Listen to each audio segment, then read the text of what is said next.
Yo quiero comenzar esta enseñanza de una manera muy particular para mostrarles lo que está pasando en mi vida con relación al libro de Romanos y Gálatas y también algunos pasos muy particulares de Colosenses. Esta mañana, pues arreglando mis cosas para venir para acá, ya habiéndome puesto mi fit, voy a colocarme mi camisa blanca, no hay otro color. Y cuando la veo colgada, me di cuenta que solamente planché la mitad de la camisa. O sea, de esta parte para acá está planchada. Y entonces, ¿y ahora qué hago? Estoy apurado, chaval. Y entonces la otra parte está arrugada. Dice, bueno, no importa. Como yo me pongo un palto ahí encima, tal y eso no se va a ver. Y entonces, wow, exactamente sobre eso voy a hablar. Exactamente. ¿Por qué? Porque como judío y observante de la Torá, yo vivía como la camisa, que ahora está, una parte planchada y por otra parte arrugada, pero no se notaba porque yo tenía un palto encima. Yo siempre cargo un palto encima. ¿A qué me estoy refiriendo? ¿A qué estoy haciendo alusión con esta metáfora? Estoy haciendo alusión al hecho de que como judío observante de la Torá, pues yo guardaba Shabbat, festividades, y también creía en el Mesías.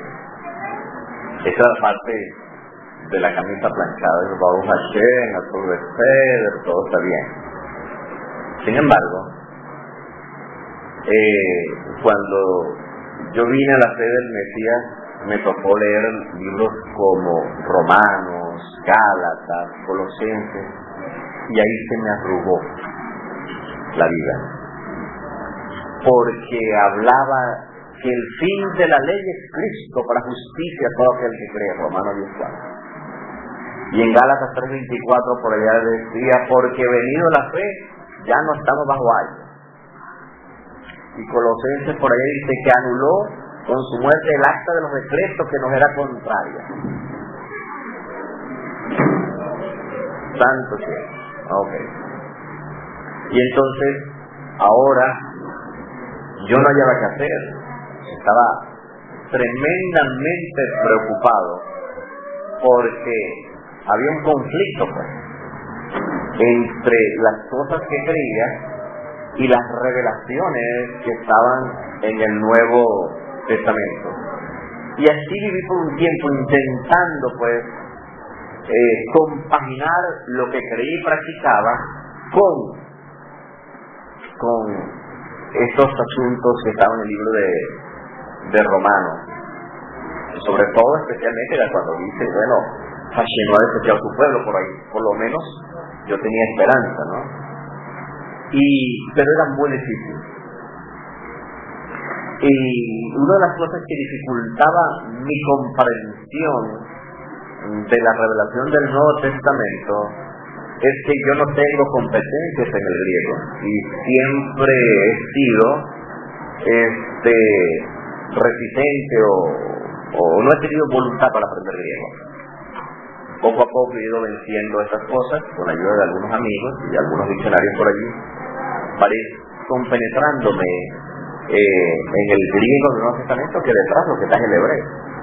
Entonces me era muy difícil. Aparte de eso, también que el Nuevo Testamento tiene más de 5.000 manuscritos, y entonces ¿qué hay? Por lo menos nosotros tenemos una sola Torá, una sola revelación, un solo bloque. No hay 5.000 manuscritos del llamado Antiguo Testamento, no hay un solo manuscrito, tenemos un solo texto hebreo estándar para todo el mundo. Cristianos y judíos leen el mismo Tanakh o Antiguo Testamento. No hay problema en eso. Y cualquier duda, uno puede ir al hebreo. Yo tenía ese conflicto porque no tengo confianza, pues, en el hebreo, en el griego del Nuevo Testamento, y mucho menos en las traducciones. Pero me inquietaba ese versículo bíblico, ese pasaje. El fin de la ley, explica, poniendo ley con la traducción de nomos, griego. Y bueno, y así viví por un tiempo, una parte con la camisa planchada, bien planchada, y con otra parte con la camisa arrugada. Y no hallaba cómo resolver ese problema. En el año 92 voy a Estados Unidos a hacer un posgrado en física teórica. Investigando en la biblioteca, en la base de datos, me encuentro que hay unos teólogos que han escrito sobre Romanos. Y encontré una tesis de maestría de un teólogo que la había dedicado completamente a Romanos 10:4. Fui y copié ese libro y encontré que la palabra fin, que está allí, según explicó aquel teólogo, es la palabra griega telos, y que telos tiene dos significados en griego, como fin y como objetivo. ¡Wow! Eso me trajo un poco de luz, porque entonces ahora la traducción y la comprensión teológica o doctrinal o la enseñanza que se obtenga de esa lectura de Romanos 10:4 en griego, leyendo telos como fin o telos como propósito, van a ser distintas. Y entonces él argumentaba en ambos sentidos. Siguiendo investigando posteriormente, me encontré en una librería local un libro de un teólogo latino llamado Edith Carballosa, que hizo un trabajo muy didáctico con respecto al libro romano y recibió una medalla de oro porque es muy bueno y muy didáctico y una lectura sistemática, hace una lectura sistemática del libro romano y está diseñado con preguntas y respuestas útiles para los seminarios. Y debido a eso, pues, le dieron un premio. El punto central de eso es que el doctor Carballosa sostiene que en Romanos 10:4, telos significa finalización. La Torá ha sido liquidada con el advenimiento de Yeshua. Entonces, eso me puso a mí los nervios nerviosos. No había qué hacer, porque eso es una de las acepciones que tiene la palabra telos, y él interpretaba en ese sentido, y al decir, pues, el fin de la ley es Cristo, pues, el teólogo cristiano entiende que con ello ha caducado también Shabbat y todas las festividades. Baruch Hashem, seguí investigando y compré otro libro. Sí, porque tengo que estudiar teología evangélica, no hay nada por donde coger. Y entonces, este libro se llama Exposición a la Epístola de San Pablo a los Romanos, de H. Moule. Moule, según se dice, escribió el mejor comentario de los romanos de todos los tiempos. Este es el mejor comentario. Para mi alegría y sorpresa, cuando yo estudio la interpretación que ofrece el teólogo Moule acerca de Romanos 10:4, él no tiene la misma conclusión de Edith Carballosa, y que generalmente lo escucha uno de los púlpitos cristianos latinoamericanos, que el fin de la ley en fin en cuanto a finalización es el Mesías. Él opina en su libro que no, telos en realidad debe interpretarse como propósito. El objetivo de la Torá era revelar al Mesías. ¡Wow! Espectacular. Entonces, ¿de qué va a depender la interpretación de la Escritura? Del teólogo. ¿Y de qué va a depender entonces que tú te adhiera a un punto y otro? De la congregación donde tú te estás educando y levantando donde has creído. Generalmente todas las iglesias cristianas latinoamericanas apuntan en esta dirección. El fin de la ley es el Mesías. Para justicia todo el que cree. No tenemos nada que ver con el Shabbat ni con las festividades. Esas son costumbres judías. Empujan todavía más allá cuando son fiestas de Eterno. Pero Moule presenta otra visión de Romanos, o por lo menos de este pasaje. el propósito de la Torá, el fin de la Torá, el objetivo de la Torá, el celo de la Torá, es revelar al Mesías.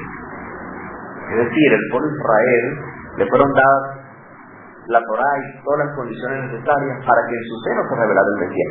Eso es lo que quiere decir este libro. Entonces, ¿qué posición ha de tomar el creyente cristiano cuando lee ambas fuentes? Lamentablemente, muy pocos leen este libro de Mowley, y los seminarios e institutos, y sobre todo en iglesias cristianas públicas, prefieren libros mucho más sencillos. Son libros que están en inglés y que recientemente han sido traducidos al español, pero no son muy frecuentes en los círculos cristianos, más que todo en los círculos académicos, los eruditos, el pastor con maestría y doctorado que ha ido a grandes seminarios. Pero el pueblo en general y el pastor de pueblo, el pastor, muchos de los que conocen personas santas y honorables, prácticamente dominan esto. Y entonces se crea un prejuicio contra el Shabbat, las festividades y todo aquel que es judío. Pero si leen estos libros, a lo mejor no se pasan borrachos sobre las festividades, pero tendrán una mayor consideración al hecho de que entre su propio pueblo cristiano hay teólogos que opinan distinto, que tienen una mejor valoración de la ley, o de la Torá, como yo prefiero decirlo. Investigando más, y no lo traje para no seguir llenando este libro, encontré otro libro de sermones de Charles Spurgeon, el príncipe de los predicadores. Allí Spurgeon utiliza una metáfora bellísima, porque él se suscribe en la línea de Mowley, de que la Torá pues tenía como propósito revelar el Mesías, y él dice: el hecho que el acero no sirva para ser comido, o sea, comestible, esto no significa que el acero no sirve, porque con ello construimos autos, casas, en fin. Con esta metáfora quiero decir, el hecho que la ley o la Torá, como así interpreta tradicionalmente el cristianismo, no sirva para salvar, y en efecto así lo es, no sirve para salvar, eso significa que la Torá o que la ley no sirva. O sea, no podemos desecharlo todo, porque en la Torá está: amarás a tu prójimo como a ti mismo, ¿ok? Y un conjunto de revelaciones acerca del rol y la persona del Mesías. Así que todo no puede ser desechable. Así que muchos pastores dicen: eso caducó, eso no sirve, y prácticamente no leen nada. Tal vez una historia que otra de David, de Goliat, de Abraham, para instruir a los niños, pero como material de instrucción para la enseñanza dependen exageradamente mucho del así llamado Nuevo Testamento. Entonces, yo tenía este panorama en mi mente, y yo me sentí indefenso, estaba muy mal, porque si bien es cierto, habían comentadores que apuntaban en la dirección de la vigencia de la Torá, y la vigencia de alguna parte de ella todavía no era correcta, porque a Mowley y otros que interpretan la Torá como propósito, me están siguiendo todos, ¿verdad?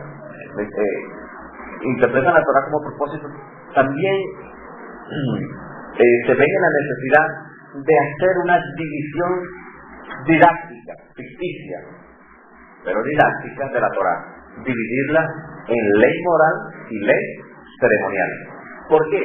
Porque si dicen que la Torá o la ley ha sido abolida, entonces hay partes morales como los famosos 10 mandamientos.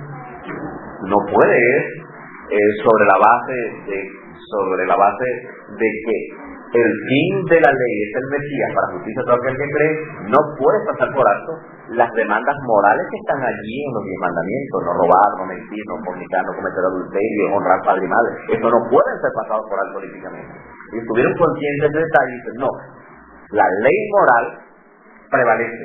Lo que está abolido son las leyes ceremoniales y la parte legal de la ley. Entonces,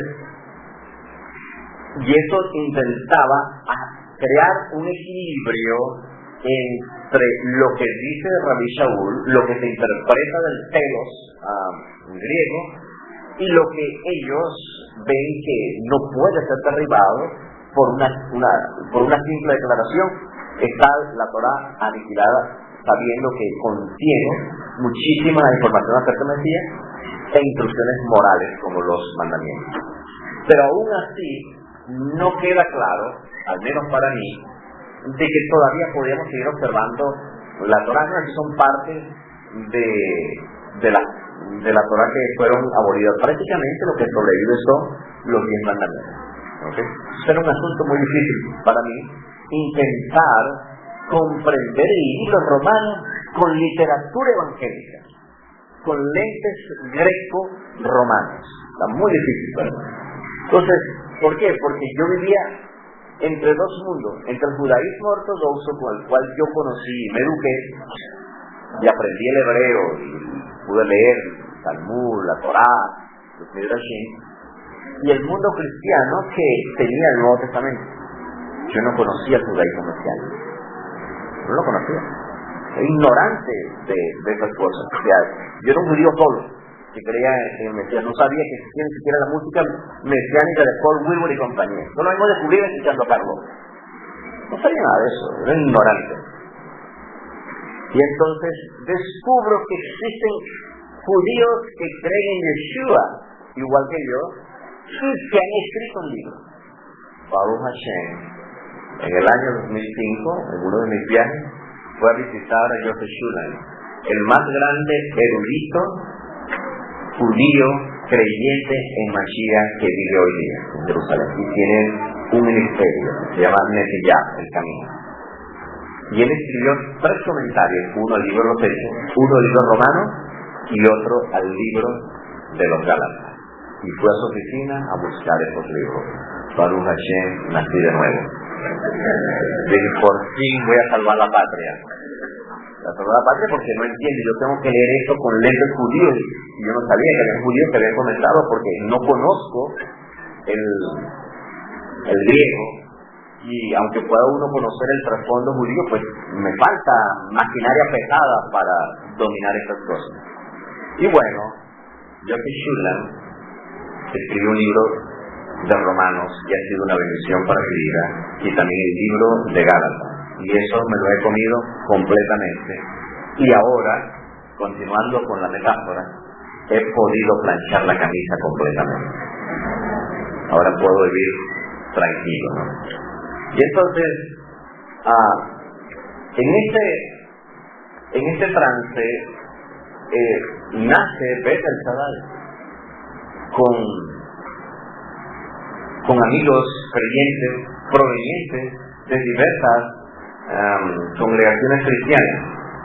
Y aparte de la alegría que ellos tienen al llegar acá y descubrir la Torá, el Mesías en su verdadero contexto judío, también han sido confrontados y retados.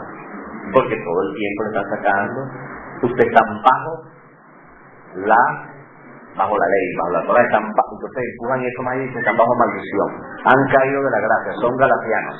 ¿Okay? Y aparte de eso, tienen que creer que el fin de la ley es Cristo. Entonces muchos de ustedes han sido retados y confrontados y necesitan presentar argumentos con humildad, como dice Pedro, contra todos aquellos que se levantan contra esa experiencia que tenemos. Así que vamos a comenzar a estudiar todos aquellos pasos de las Escrituras del Nuevo Testamento y particularmente el libro de Romanos, a fin de encontrar en ellos la luz que nos permita ver claramente el camino, de ver allí el Mesías revelado en su contexto completamente judío. Y mirar que lamentablemente, y es uno de los puntos centrales, que en su momento tendremos que ampliarlo mucho más, que parte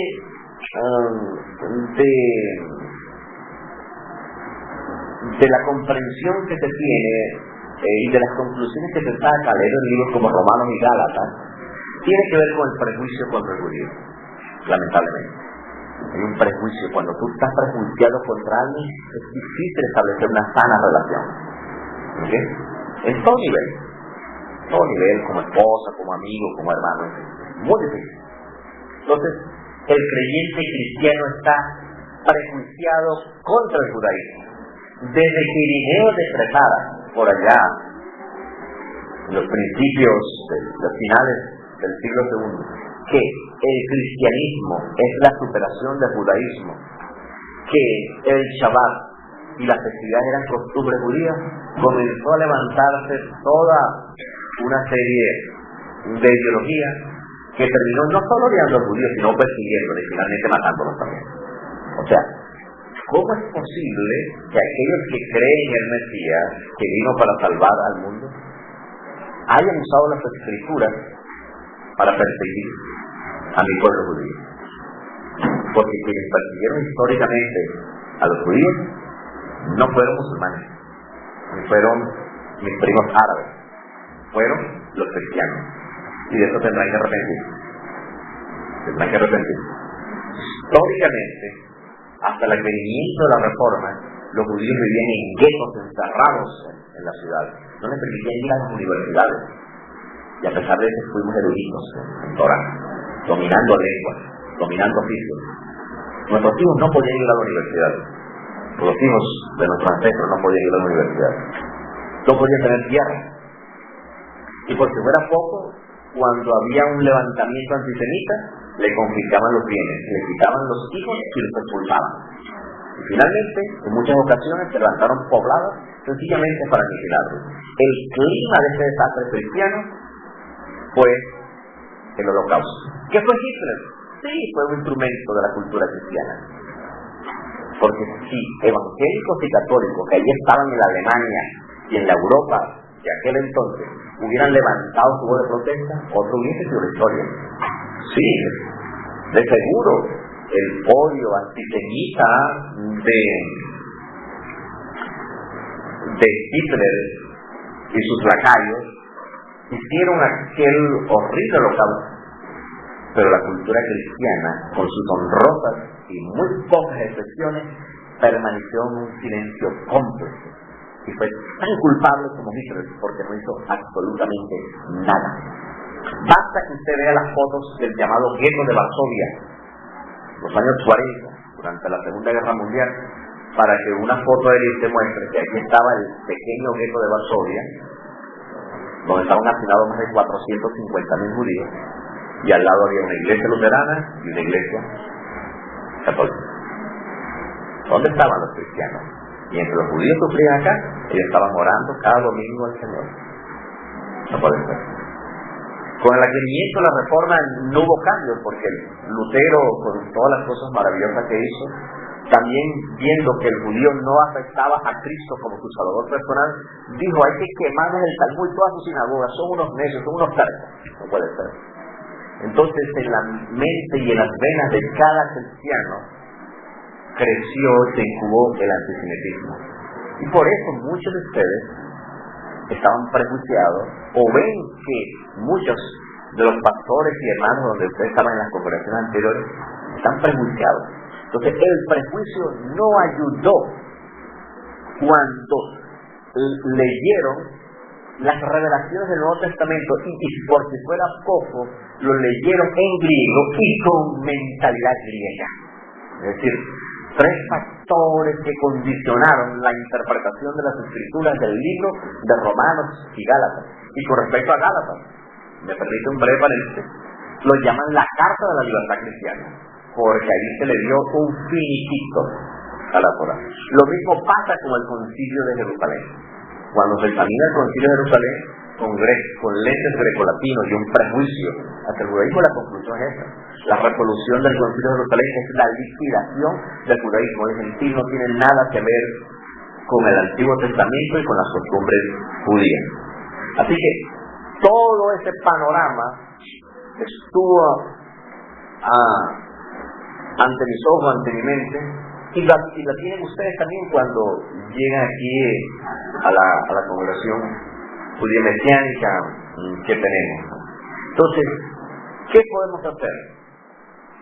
Bueno, estudiar el libro de Romanos como un documento judío, escrito por un rabino judío, a una comunidad judía, porque erróneamente muchos creyentes creen que como escribe a los romanos eran gentiles.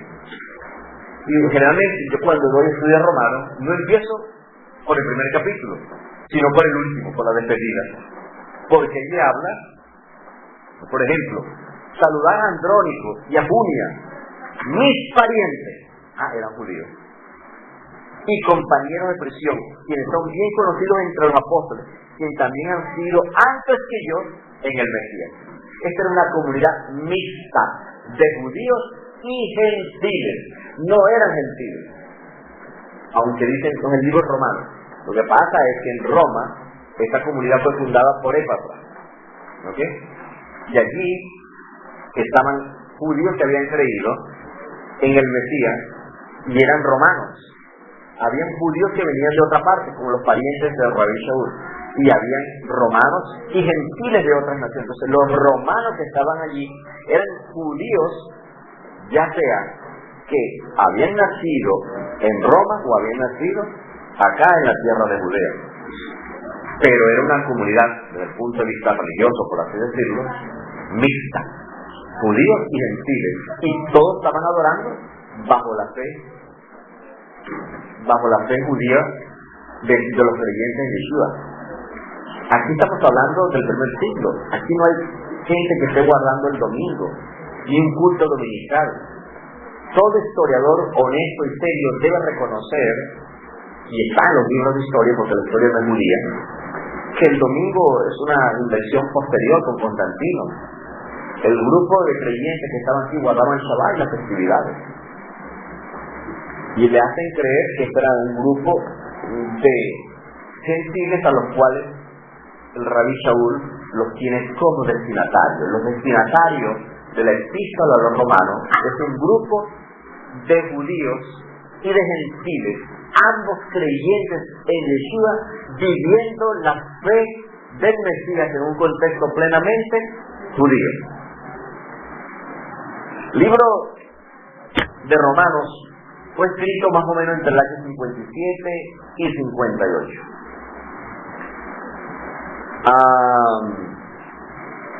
Gálatas se escribió en el año 50.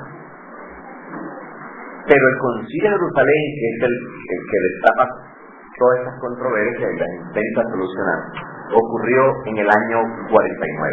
Es decir, cuando ocurre el Concilio de Jerusalén, donde se discutió, qué hacer con los gentiles cuando ellos vengan a nuestra fe, ocurrió en el año 49, 14 años después de la conversión de Rabí Shaul a la fe del Mesías. Entonces, en el año 49, y según algunos autores, Gálatas se escribió en el 50 o en el 60, pero fue posterior al Concilio de Jerusalén.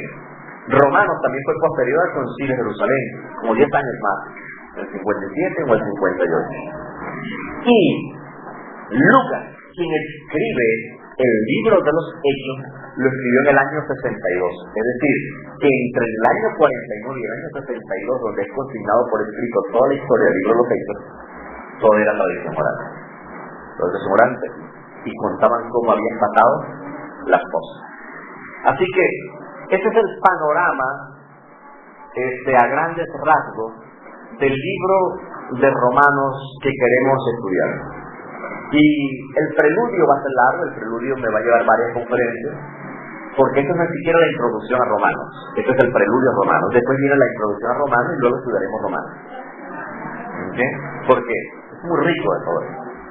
Parte del preludio que quiero comentar como abreboca para que conversemos en esta oportunidad es que, examinando globalmente el pensamiento de Rabí Shaul en Gálatas, en Romanos y lo que está allí se narra de él en el libro de los Hechos, uno encuentra unos datos importantísimos que son necesarios estudiar, porque es el mismo pensamiento hebreo. Y cuando uno estudia Torah, hay unos principios, hay un principio que dice: no hay tiempo en la Torah.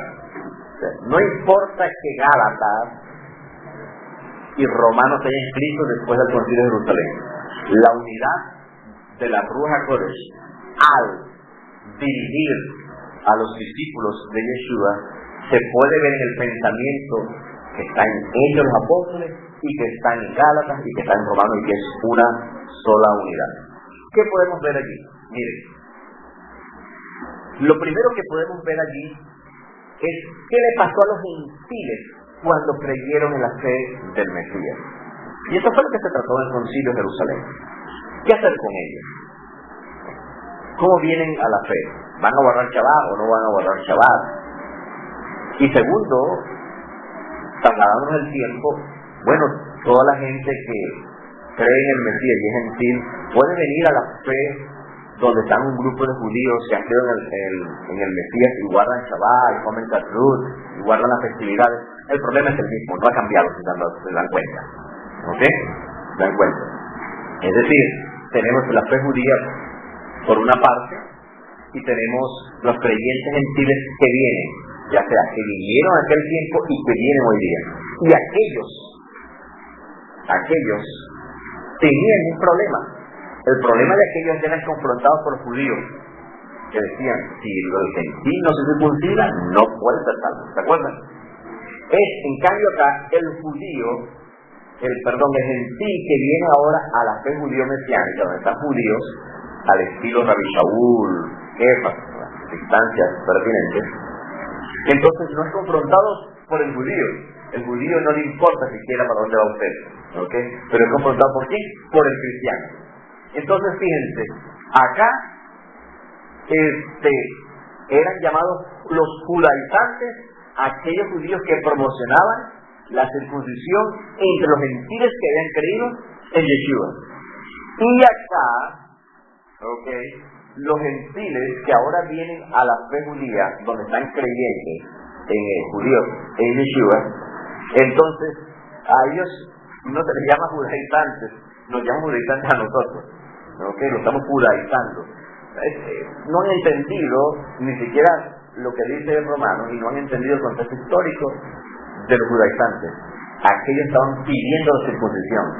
Nosotros no hemos pedido absolutamente nada de eso, porque entendemos por la palabra lo que dice Rabbi Shaul, que la circuncisión es aquella que se hace en el corazón por medio del nuevo nacimiento, la alabanza que proviene del Eterno y no de los hombres. Lo que nos hace judíos no es una operación hecha en la carne, sino es una operación hecha en el Espíritu. Por lo tanto, todo aquel que viene a la fe de Yeshua, según la revelación de Romanos, se hace judío. Pero ¿qué pasa? Han creído que se hace pentecostal, que se hace bautista, que se hace domice, que se hace de cualquier otra congregación. O sea, ahí está allí revelado. El Eterno no vino a proclamar ninguna religión, ninguna denominación, él vino a proclamar un reino. Y que todos entramos en él por medio de la fe de Mashiach. Eso es punto. Hasta ahí llega todo. El problema es que los hombres han creado una división y fronteras y barreras, de modo que ni un miembro de una congregación evangélica puede citar al miembro de otra congregación evangélica, ya sea por las ovejas o por otros intereses. El punto está que entonces tenemos que tratar dos cosas importantísimas. Uno, a los gentiles que en aquellos tiempos vinieron a la fe judía donde estaban todos los apóstoles, y tenemos que trasladarlo en el tiempo para enfrentar y también resolver el problema de todos y casi todos ustedes que vienen a la fe judía mesiánica en estos tiempos. ¿Se dan cuenta que tenemos dos grandes problemas? El antiguo y el nuevo. La manera como leemos el problema antiguo depende o va a depender esencialmente de cómo podemos resolver el nuevo. Y es por eso que el cristiano tradicional, el teólogo, el pastor, cuando examina el problema de cuando el gentil viene a creer en el Mesías, ¿qué dice? Se hizo cristiano. Ese es el problema. Ese es el cristiano. Entonces, ¿quién es cristiano? El judío que ha creído en Yeshua y el gentil que creó en Yeshua. O sea, esto es un anacronismo, no es cristiano, eran judíos. Los primeros 120 eran judíos, la nueva poder le cayó 120 judíos. Los primeros 3.000 y 5.000 que se convirtieron en dos hermanazos de Pedro también eran judíos. La congregación primitiva, como dicen, la iglesia primitiva no era una comunidad cristiana, era una comunidad judía. Entonces, ¿cuál es el problema? Es que han leído de una manera errónea el contexto histórico y las circunstancias en las cuales se desenvolvieron la migración de los gentiles al grupo donde estaban los creyentes judíos en Yeshua el Mesías. Y al leerla de esa manera, pues se equivocan a leer Romanos, se equivocan a leer Gálatas y evalúan incorrectamente cuando algún hermano o hermana de fe evangélica redescubre el Shabbat, las festividades, y viene a congregarse con un grupo de judíos creyentes en el Mesías que está adorando un contexto judío. Ven el problema, con dos grandes problemas. La lectura que usted haga de las escrituras antiguas de los romanos va a depender de la lectura que va a hacer lo que está haciendo de los problemas contemporáneos que hoy estamos enfrentando. La comunidad judía de creyentes en Yeshua experimentó una crisis. ¿Qué hacer con estos gentiles? Ahora el mundo cristiano está en crisis. No el judío, el mundo cristiano. ¿Por qué? Porque mucha gente está descubriendo el Shabbat y las festividades, y muchos pastores también lo están inquietando. Y mucha gente y algunos pastores han tomado valientemente la iniciativa de pasarse a mesiánicos, como dicen por allí, y comenzar a guardar el Shabbat y las festividades. Otras congregaciones cuyos pastores se han dirigido originalmente en esta dirección, pero no han concretado esos esfuerzos en cuanto a tener un Shabbat y las festividades, esa gente comienza a emigrar, y es cuando comienza el combate religioso, y cuando comienza la controversia y el ataque. Tengan cuidado, son mesiánicos, el judaísmo es satánico, tengan cuidado, eso están errados, han caído de la gracia. Porque vienen ahora a otro punto teológico. Después de Romanos 10:4, el fin de la diócesis, viene otro punto teológico importante en este preludio, que los judíos están bajo la Torá y los cristianos están bajo la gracia. Por lo tanto, los judíos de aquella época que permanecieron incrédulos en Yeshua no solo están bajo la Torá, sino que la interpretación tradicional están bajo maldición. De modo que ahora, en este tiempo, si usted ha creído en Yeshua, está bajo la gracia. Pero cuando pasa a una congregación mesiánica, usted inmediatamente es evaluado desde el punto de vista teológico occidental, está bajo la Torá y entonces ha caído en maldición. De la gracia habéis caído, de la iglesia te saliste y te viene maldición. Y así han sido juzgados, ¿sí o no? Ok, ¿cuál es el punto? Y me adelanto con esto. Es que han interpretado que estar bajo la Torá es un régimen de salvación, y estar bajo la Torá, bajo la gracia, es otro régimen de salvación, queriendo entender que los judíos se salvaban en aquella época guardando la ley, y acá simplemente creyendo en el Mesías. No, todo el tiempo hemos sido salvados por la gracia. La misma gracia que salvó a Moshe, a Abraham, a Daniel y a todos los profetas, nos salva hoy. El mismo espíritu que los convenció de pecado nos convence hoy también a nosotros. Lo que está hablando la Escritura no son régimen de salvación, porque estar bajo la Torá significa que todo aquel judío y todo aquel gentil que venía de la fe judía tenía que basar su esperanza en los sacrificios de los corbanos que anunciaban el Mesías que había de venir. Bajo la gracia, el judío y el gentil que creía en el Mesías ahora adoraba y creía en aquel que había venido para el perdón de los pecados. Mientras el judío, bajo la Torá, miraba hacia el futuro en fe, esperando al Mesías que había de venir, nosotros que estamos bajo la gracia miramos a aquel que vino y murió por nosotros, miramos hacia el pasado. Eso está bajo la ley y eso es bajo la gracia, es bajo la Torá. El punto está en que no son régimen de salvación, porque aquí anunciaban al Mesías en un animalito, un cordero típicamente, y aquí el cordero de Dios que quita el pecado del mundo ya vino.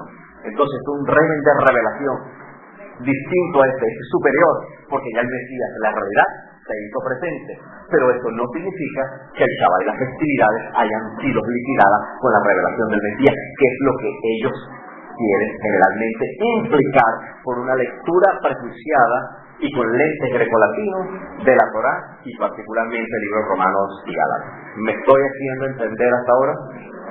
Baruch Hashem, Baruch Hashem. Entonces, los términos bajo la Torá, bajo la ley, han sido malentendidos. El punto central de toda esta discusión viene por la palabrita nomos, ley. Porque eventualmente vamos a hacer un ejercicio colectivo todo, donde usted va a agarrar la palabra ley que está allí en el libro de Romanos y pone la palabra Torah. Porque Torah es la palabra que sustituye en el griego a la palabra, mejor dicho, nomos es la palabra que sustituye a la palabra Torah. Nomos no significa Torah. O sea, no es la traducción del hebreo al griego, Torah, nomos. Entonces, aquí tenemos Torah, nomos, ley. No. La palabra ley y nomos viene de ambientes judiciales. Y es por eso que sacan otra conclusión errónea. Los judíos que guardamos la ley, el Shabbat, somos ¿qué? Legalistas. Porque hay una concepción legal de todo eso. En cambio, la Torah no significa ley. Hay leyes civiles, militares, pero no significa ley. Torah significa revelación, particularmente instrucción, y particularmente instrucción revelada. Ahí hay un conjunto de instrucciones sobre profecía, sobre la alimentación, sobre el Mesías, de cómo él se iba a aparecer, instrucciones acerca del pueblo de Israel, cómo había de comportarse, acerca de los pactos. Así que no todo es ley. Entonces son instrucciones. Entonces, lamentablemente, la palabra nomos, por su imperfección y la limitación del griego, no puede vaciar todos los contenidos semánticos, todos los significados que están encerrados e encristados en la palabra Torah.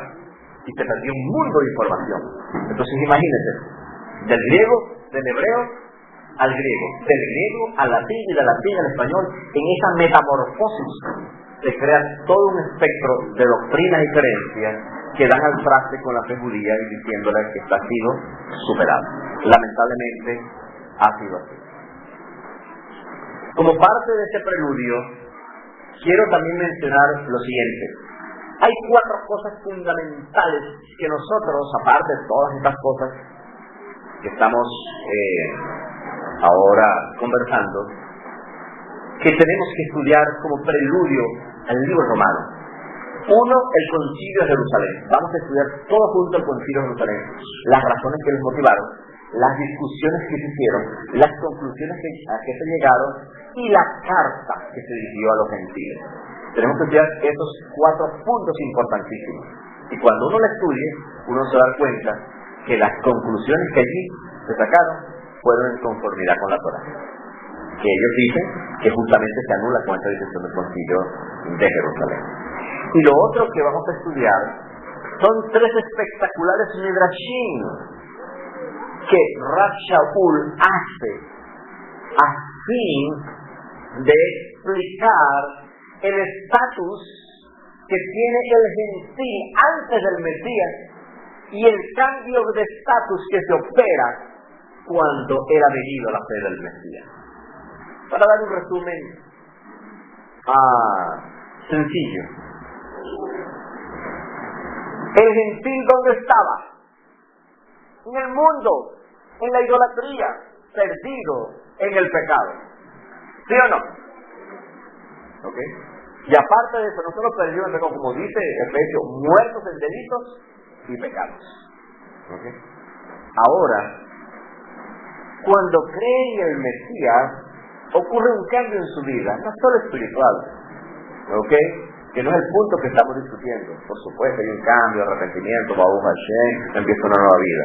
Pero no es el punto de discusión, sino desde el punto de vista de la enseñanza, de la doctrina, ¿dónde queda ahora parado? Pues, ¿a dónde va el gentil cuando creía en el Mesías?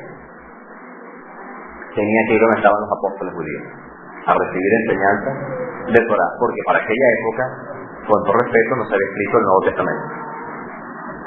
El libro romano se escribió en el año 57. ¿Okay? Imagínense en el 57. Entonces, es decir, que desde los años más o menos 31, 33, cuando muere Yeshua, hasta el 57 que se escribe Romanos, ¿cuántos años tenemos? Como 21 o algo, más de 20 años. ¿De qué vivían? No había Romanos, no estaba Gálatas. No decía, no, el fin de la ley es Cristo. Nada, nadie decía eso. ¿Ok? Entonces, estaban educando en la fe dada y revelada a los apóstoles, en la perspectiva de Yeshua. Entonces, ahora, pero estaba en la idolatría y en el pecado, muertos en delitos y pecados. Pero al venir Yeshua, aparte que es renovada la vida, también ahora se le da ¿qué? Una esperanza. ¿Ok? Y entonces, como lo explica en Efesios, el gentil estaba lejos de ¿dónde? De la ciudadanía israelita, se me olvidó de eso. Escuchen, ajeno a los pactos, a las promesas, sin Dios, sin Mesías y sin esperanza en este mundo. El gentil, como decimos acá, no tenía vida. Quien le da vida es Yeshua. En su vida privada, naciendo de nuevo, y en su vida de comprender que hay una cosmovisión, una cultura distinta, la cultura del reino, definida por la Torá y por los profetas. Siempre hablan de cultura del reino, pero nunca la definen. La cultura del reino es hebrea o no lo es. Para que lo sepáis. Y lo otro. Entonces se le da una nueva cosmovisión, lejos de sus ídolos, lejos de sus dioses y de sus brujos, y de los elementos de la naturaleza que lo atormentaban. Ahora tiene el Dios de Israel, que tiene poder sobre la naturaleza, que tiene poder también sobre su vida. Y tiene un Mesías a través del cual redime al mundo entero. Y tiene un pacto por medio del cual entrega la tierra de Israel y el mundo venidero que es fiel. Entonces tiene profetas y tiene Torá para guiarse. Entonces la Torá y los profetas fueron dados al pueblo judío no para que ellos fueran un pueblo exclusivo, como lamentablemente llegó a ser mi pueblo, sino para que compartiera esas verdades y se las llevara a otros pueblos del mundo. Entonces, el punto es que el gentil está lejos de la ciudadanía israelita. Impacto y cuando viene, ¿qué viene a tener? Torah. ¿Quién viene a leer? Torah, a los profetas, no tiene por dónde coger. El Nuevo Testamento no existe. Y aparte de eso, en el propio libro de Efesios, para citar el primer midrash, cada midrash de esto requiere una conferencia, pero lo voy a citar de manera rápida.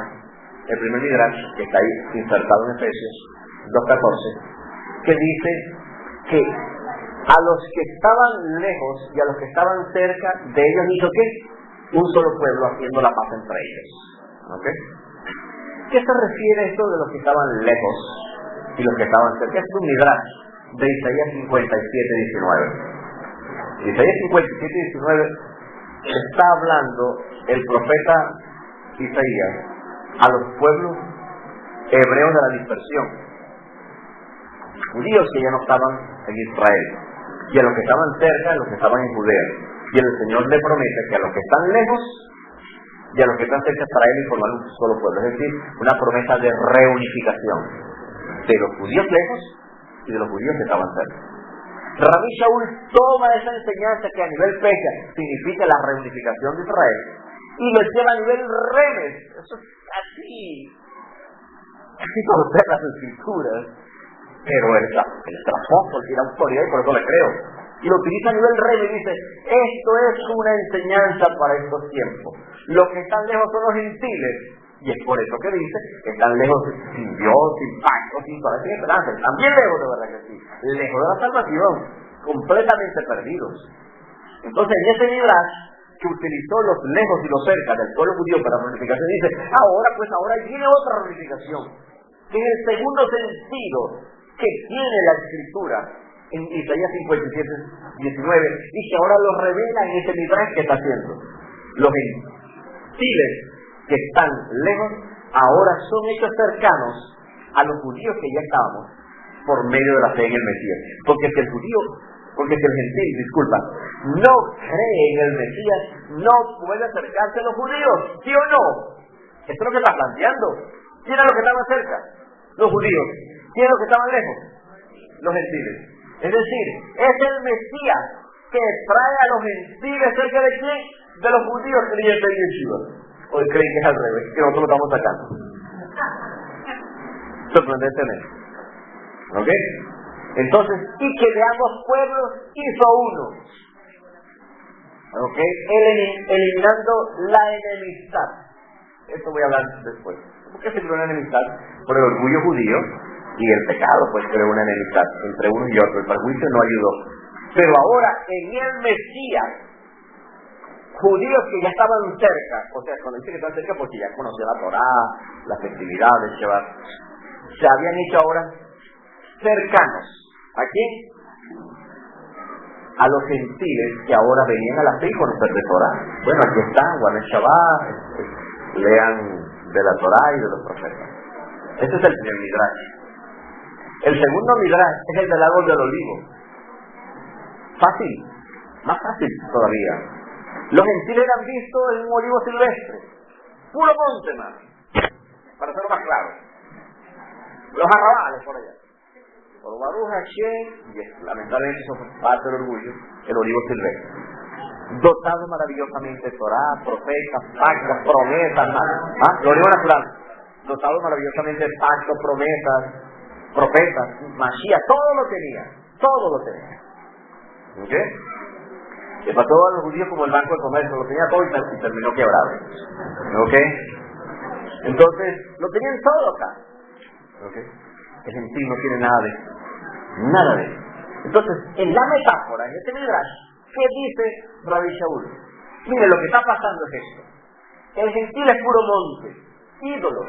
Miren cómo comen, miren cómo viven, miren su promiscuidad sexual, miren de qué manera se comportan. Sin Dios, sin esperanza en este mundo. Pero Baruch Hashem, cuando uno de ellos cree en el Mesías, es como arrancar una hoja de allá y meterla en este olivo de acá para que succione la rica savia del olivo de la Torá, el profeta y los Mesías y conozca la fe verdadera.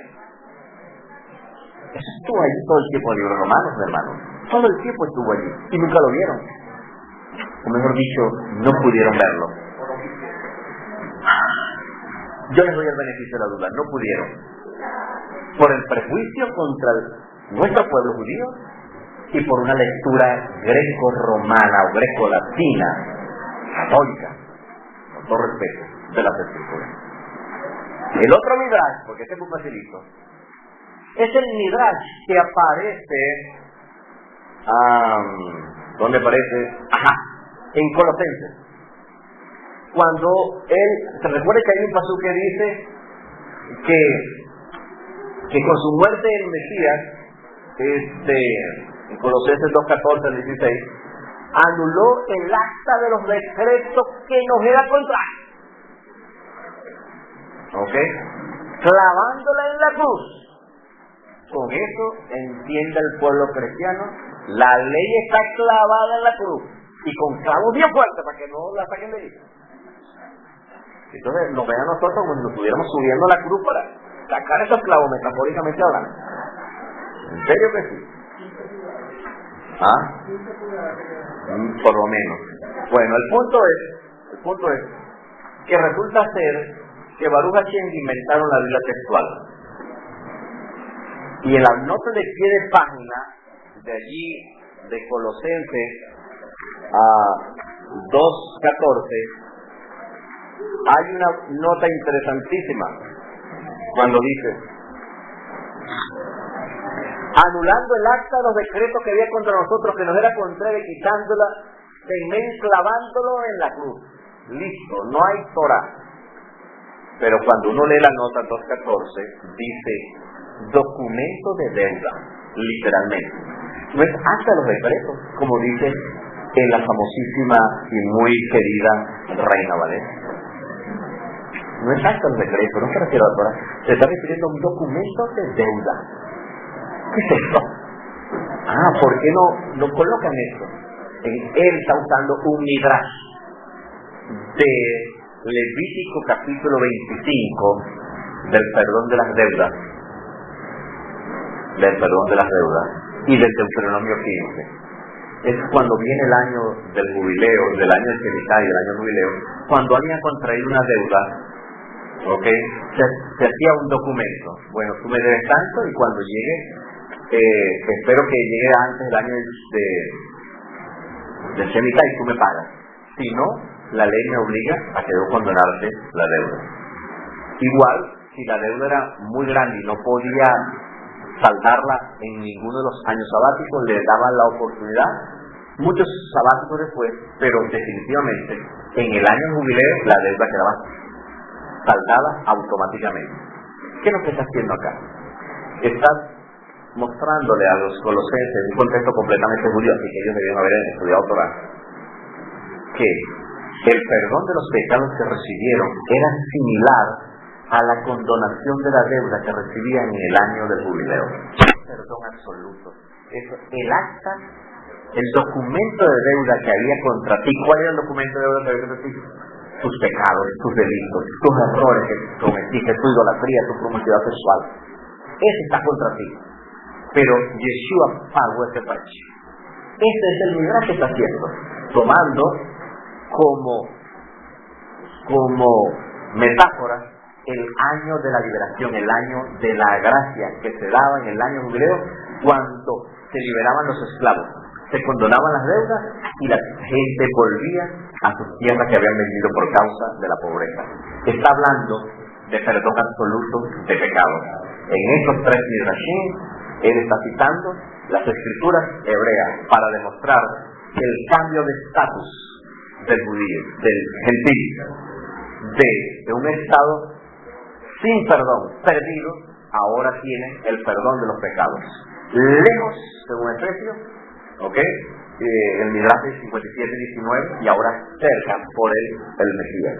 Y con el Midrash del árbol del olivo, muestra que antes eran matorrales, eran plebeyos, pero ahora son reyes y sacerdotes al venir al árbol del olivo. Esas son todas las promesas que están ahí contenidas. Esa es de manera global las grandes enseñanzas que están empotradas en el libro romano y que están ramificadas en el resto de escritos apostólicos.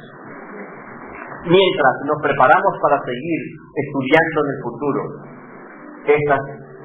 estas cosas bellísimas del libro romano, que el Eterno nos bendiga y que sepamos que seguimos bajo su gracia, guardando el Shabbat y las festividades hasta que el Eterno envía el Mesías pronto y en nuestros días.